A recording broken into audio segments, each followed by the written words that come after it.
Hey guys, welcome back. So today we're going to do something a little bit different. I'm with my friend Duane Wik of Wik's Garage.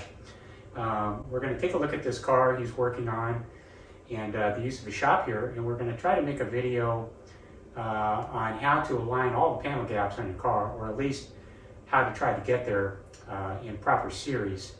And so Duane has been working on this car for quite some time. He's acquired it from a friend of his. Very meticulous workmanship, and wants to get everything just right. And has worked on this for almost a year now.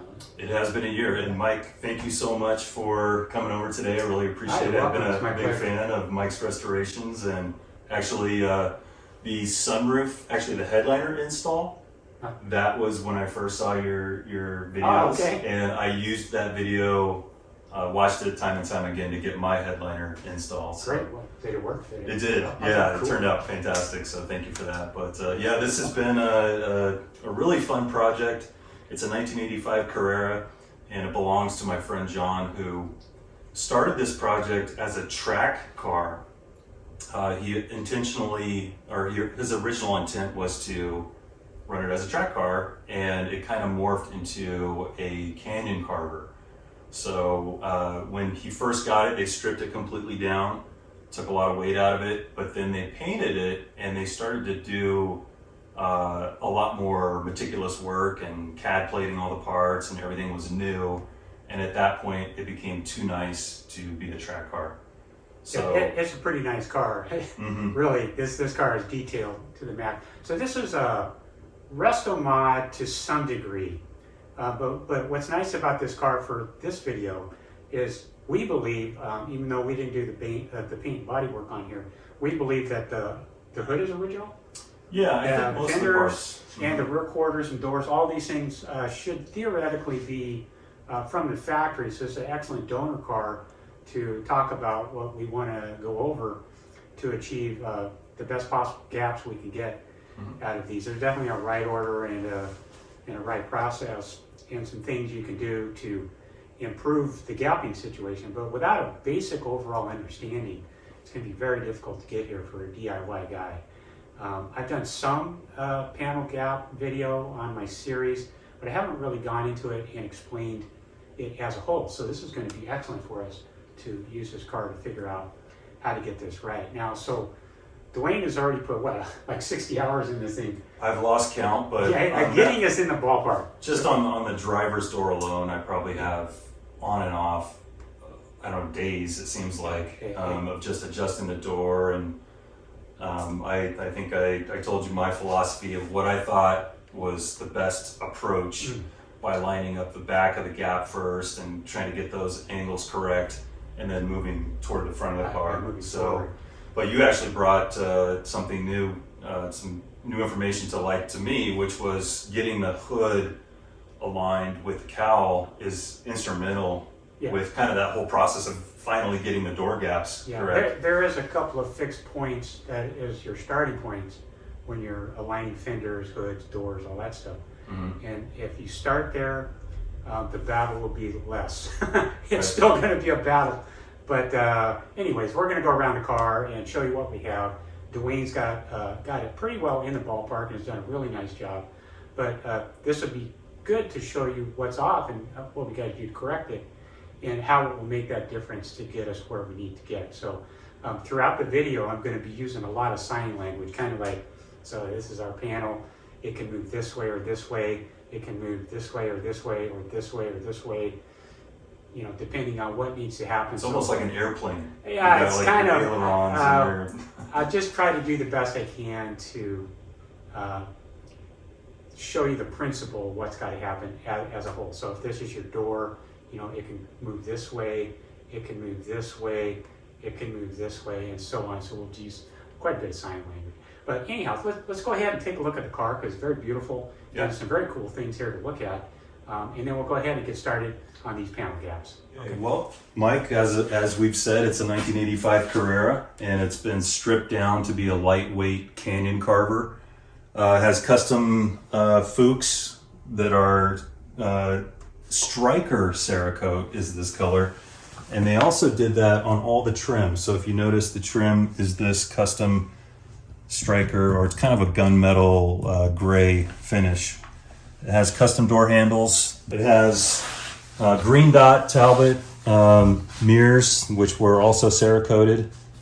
Of course, the centerpiece is the original 3.2, which has been increased displacement to a 3.4 using Molle pistons and cylinders. Now, what happened with this? Because the last time I was here, which was probably about a year ago, you were going to take this engine apart. It had been worked on by another shop.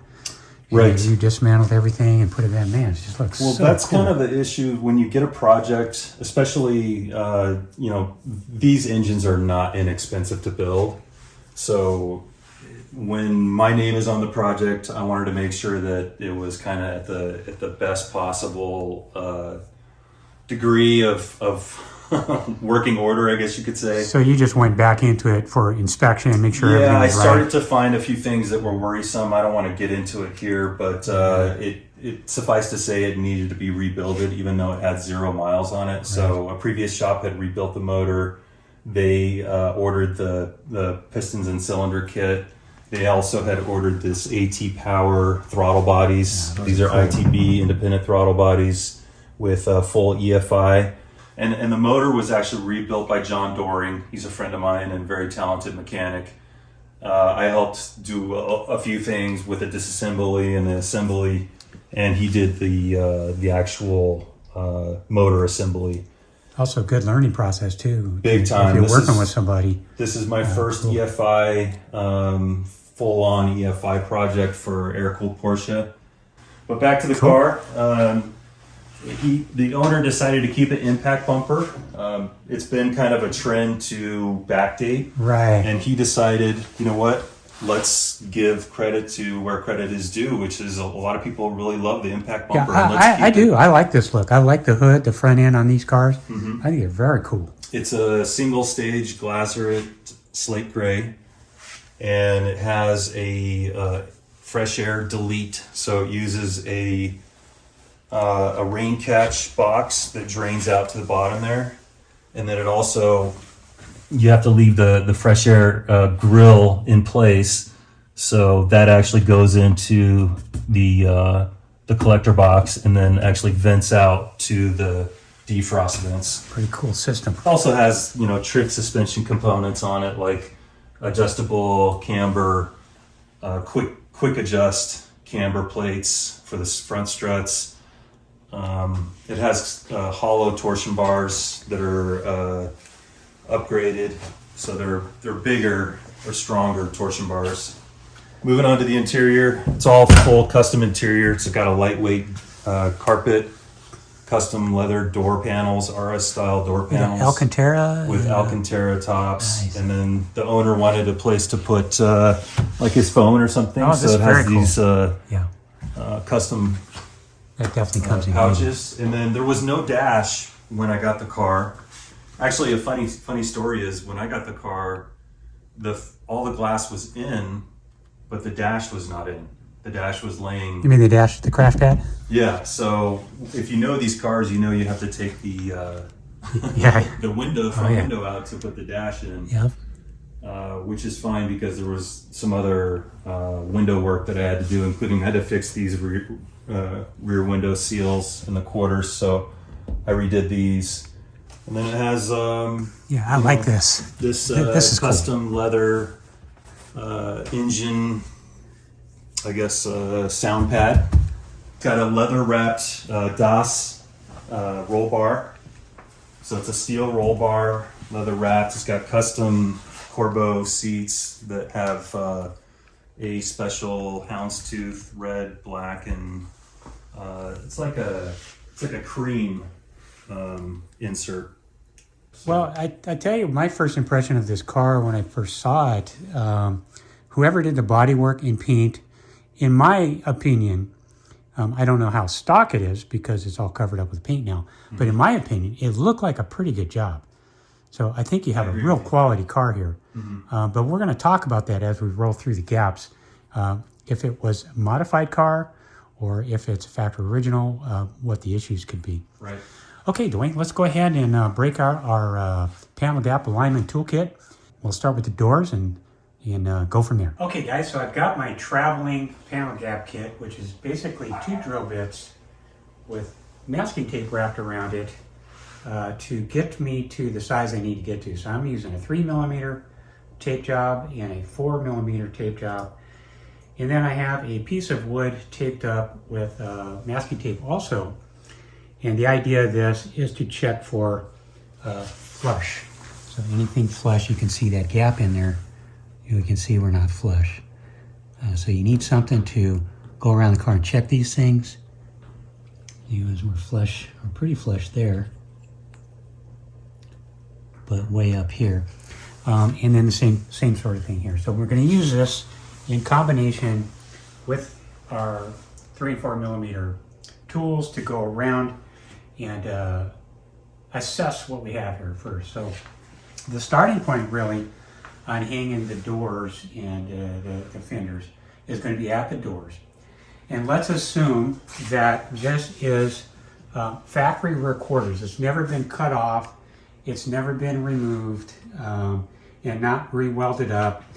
It's okay if these were cut and you had fender flare put on, but if it's been cut away, pulled off, and put back, if it's not exactly in the right position, okay, because there's a lot of ways this can go on. If it's not quite where it needs to get, you're never going to get there with your doors and fenders and hood, because everything around this car is connected to everything. It's literally 360 degrees. If your rear quarters is off, it's going to affect your deck lid situation here too. So, and I've had questions on that. How do I set the deck lid?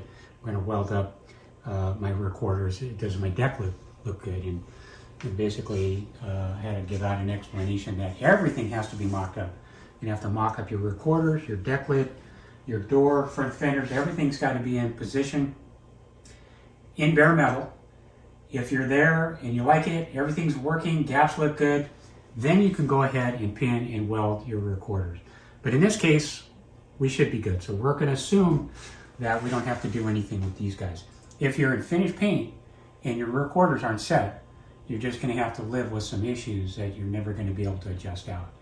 And that's just the nature of paint and body alignment. That's why the cars spend so much time in paint and body getting all the panels right. Okay, so our starting point for doors is going to be this fixed point, which is off our rear quarters, which is fixed. And let's assume that the rocker has not been removed and re-welded back on incorrectly, that we're dealing with an original rocker location. So this whole line along here is fixed. So when we close the door and adjust, we want to adjust this line and this line. So right now, in the ballpark, we've got 3mm goes in pretty good.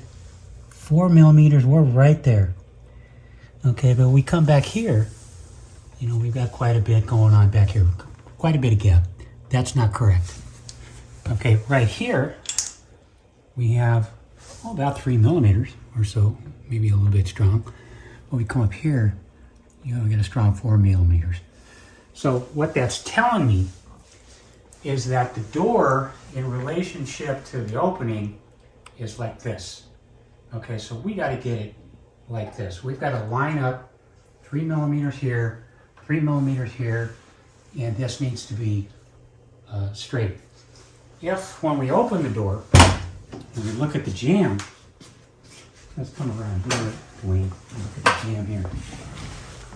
Okay, so our hinges fasten to the jamb, and our door right now is like this.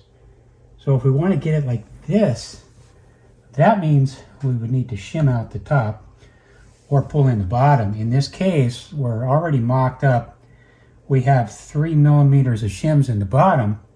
We have no shims in the top. So what that extra shim down there is doing is it's kicking the door in the wrong direction for us. So we're never going to get there with uneven shims. Let me see if I can spot the shims in there. I don't know if it's with visible, the strap in but the way, but there's about 3mm of shims in there. And I can show you what those look like here in a second because I brought some out here of various thicknesses. But, theoretically, when you're hanging doors for the first time, you just want to attach to the jamb with no shims, and then take a look at this alignment and see how you are. And now the door, let's say that the alignment is good on the bottom and good on the back. Okay, we can go up and down vertically with loosening these bolts, bringing these hinges up, or bringing those hinges down, and that's going to take care of this gap. Okay, if we're misaligned here, bigger here, smaller there, then that's going to be taken care of by putting a shim either in the top or the bottom. But honestly, if the car came from the factory and was never, we don't have a donor door off another car or an aftermarket door, everything's where it's supposed to be. I doubt you will even need shims unless the car maybe been in an accident or something like that. It should be very, very close. But anyhow, you never know with Porsche and what they had to deal with at the factory to line everything up, because even when they made these cars, there were number matching doors, number matching deck lids. Every door was fit to that car, and special things were done to make them all fit and gap out properly. But anyways, that's our starting point on the doors. And let's say we achieve a perfect gap. So we screw around with it, and now we've got 3 millimeters all the way around, and we're straight. Okay, if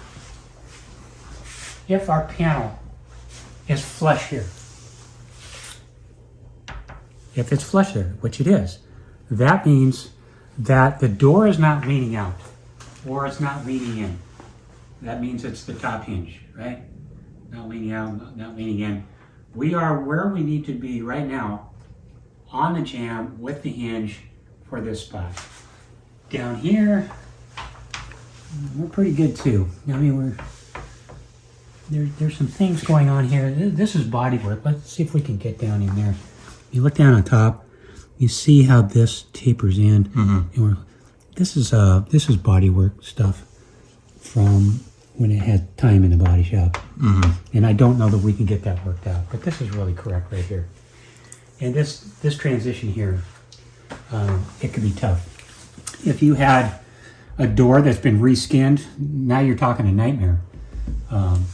Yeah, it's a lot of things can go wrong because you can stretch things, you can twist and bend things. So all this has to be worked out flush in bare metal. Okay, so let's say we've got this one done. We've gone to the other side. The principle is the same. And you got both doors where they need to go. So then the next thing we need to do is we need to go to the next fixed location. And that's going to be the hood. Okay, so looking down now on the top gap here of this car, we can see we're already high here. You can see that. You see that's not going to be right. Not bad there. The other side actually is pretty good. Let's go around there and check that. Well, now we're low. You see how we're low here? Okay, so now we've got work to do on the hood. Also, something to keep in mind when you're in paint body and doing a mock-up for all your gaps. You can't just hang the hood and work out your gaps with your fenders and then everything looks good, and then go to final paint and then come back and put your struts in, because what happens when you install your struts, you have upward pressures, upward forces that are going to press on the hood and stop you from getting where you were in bare metal without the struts in location. So when you do your mock-up in paint body, make sure your struts are in, everything's going to line up. Okay, if for some reason it's not lining up in bare metal, then you're going to have to work it out through the hinge on the inside of the trunk. Let's go ahead and open this up. I'll show you what I mean by that. Okay, let me get my flashlight.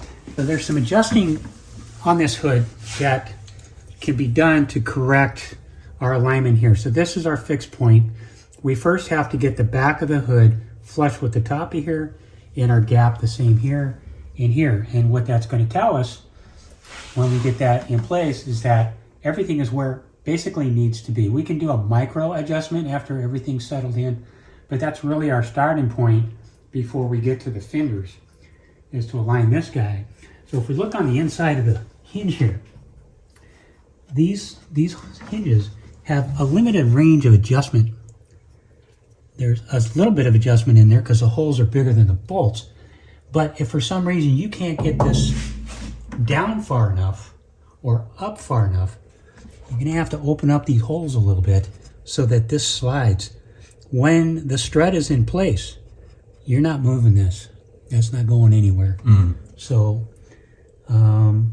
very difficult hinge to mess with. Okay, so now let's take a look and see exactly what we got to do this hood. So let's say our doors are in perfect alignment. This is our next thing to align. We've got to get this hood worked out. This has got to come up. Okay, that's got to come up quite a bit, and that side's got to go down. So right now the hood is kind of like it's leaning. tilted this the way hood a little. Right now is like this. Okay, so we got to get it to go this. Now the problem with screwing around with fenders, if we don't have the hood in place, when I lean it this way, it's going to close that gap. It's going to open this gap. So we really have no business working on the fenders yet because the hood isn't finished.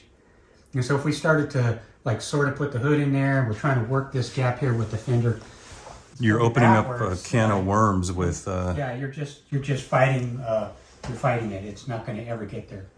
So we got to get this right first, and then you also have a side-to-side adjustment. This one is really quite easy, and this one can be done with the fenders 99% landed where they got to go. If you need to go in and make a micro adjustment to divide this gap and that gap, we're good. But by also concentrating on this fixed point here, it tells us the length of the hood, this be a long hood or the shorter hoods here. That is the end point of where you need to be. You need to be in your right gap here, door's going to open and close, and you're not going to be rubbing paint. So everything works, that's where you got to be. Now that we're on the front, we know where we have to be. Now we can set the fenders. Okay, so let's say this is the fender, and I've got all the bolts loose. Even if I have the thermostat tape in place, we can still move the fender, and will probably need to be moved after we put the tape on. And that's the kind of thick tape that goes in between the body and the fender, right? It's like an elastomeric tape that you can adjust and work with for 1 or 2 years, and then after that it starts to get old and kind of rigid. I've heard it called bitumen or butyl tape. bugle tape. Yeah, butyl tape. Yeah. Very flexible and very temperature sensitive. So if you're trying to do it in cold temperatures, forget it. You need nice warm temperatures to move if you're already attached to your fender. So your fender can go this way. It can do this, and it can do this. So there's a lot of things that can take place here to align this gap, and this gap. But we don't want to do any of those until we know our doors are right, our hood is right. Then this really is the simplest one because we can raise it up and down, we can move it back and forth. And our back and forth range is very limited because it's going to bolt into the jamb on top of the thermostat tape.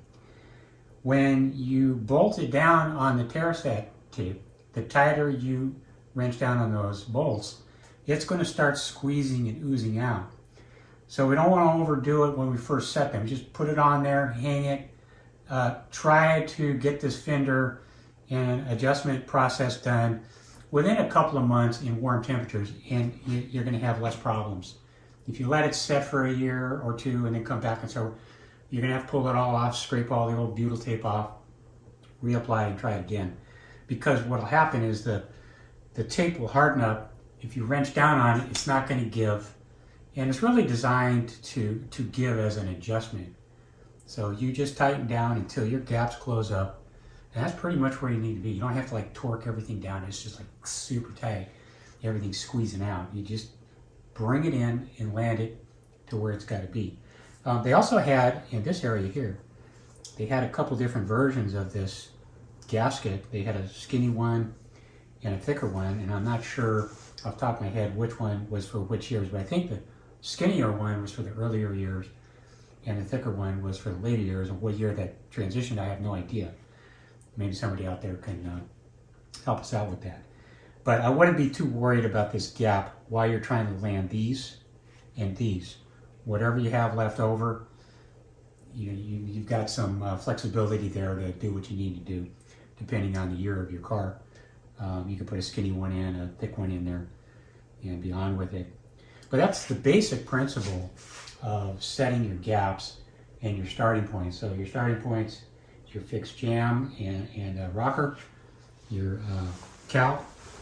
Once you get those landed, your fenders are going to be easy. Also your bumper, that's going to come into play after everything here is where it needs to be. Then you can adjust your bumper this way, this way, this way, whatever it needs to do. You can shim it. It's easy to work on, easy to make those adjustments, but it plays no role in lining up anything else. It's really the last thing. And then one other thing on the hood back here, or the deck lid. Okay, so the deck lid, there is some very, very extreme and sensitive geometry on these hinges. How they got them right, I have no idea. But not much forgiveness there to make this deck lid work. So if you're in finished paint and that hasn't been worked out, chances of rubbing here are great. So you want to spend a lot of time in paint and body, bare metal, to make sure that you've got your deck lid in place. On the short wheelbase cars, if it's a factory original deck lid, it will probably be flush with the end of the fender. But on the later cars, it probably will hang down a little bit. And I don't know what happened there, but they changed something. When they went to the long wheelbase, they made some micro adjustments. And so now if you go to buy an aftermarket deck lid, it's probably going to shoot past this transition point here. But it is what it is. The main thing is this one up here. You concentrate on this. And if you have 3 millimeters in a closed position, when you open this deck lid, you'll probably have enough room to put a piece of paper through with finished paint. That's why we don't want to put too much paint material on these cars. Everything is just so tight that the paint buildup can really get you in the end. Also the side adjustment here is not too bad, but this adjustment here, right, you may have to put shims on here and here and position that deck lid to make this work out. And you also have a strut to consider on this one also. But in this case, I would hang the deck lid and adjust it without the strut. If everything looks good, then put the strut in and see if it's going to work. If it doesn't work, then you might have to make a micro adjustment, but it's not uncommon to have to shim these, some kind of washer, and tweak the angle of that deck lid to get all of this to work out. So deck lid is very complicated. I do have video on that. I think it was fairly thorough on that explanation there, but that's also something to consider when setting the gaps. So that being said, Duane and I are going to start working on these doors. We're going to get them as correct as we can, and then we'll take a look at them after we get them set.